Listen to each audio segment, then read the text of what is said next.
আপনি কার কথাই পড়ে ভাগে কুরবানি কিনতে গেলেন, আবার কলিজা নিয়ে সমস্যা, আবার হাড় নিয়ে সমস্যা, আবার ভাগ নিয়ে সমস্যা। এতদিন তো নারী ভুঁড়ি নিত না মানুষ, এখন তো নেই। নারী ভুঁড়ি নিয়ে সমস্যা, পা নিয়ে সমস্যা, এত বোঝা আপনি কেন মাথায় করতে গেলেন? যতই ধমক দেখাক না কেন, বলার গতি ভাবে আছে। কে বলেছে চলবে না, এইভাবে বলা আছে।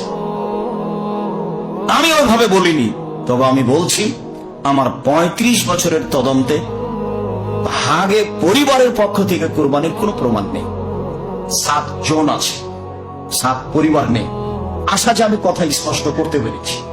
সম্মানিত দিনী ভাই বোন, দ্বিতীয় যেটা বলতে চাচ্ছি সেটা হলো এই যে দেখে কিনতে হবে ঠিকঠাক আছে কিনা কান, নাক, লেজ, দাঁত, পা রোগা কিনা, মোটা তাজা কিনা, শিং আছে কিনা।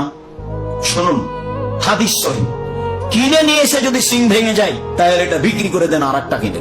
যদিও অনেকে বলতে চেয়েছেন যে কিনে যদি নিয়ে আসার পরে ভেঙে যায় তাহলে করতে পার,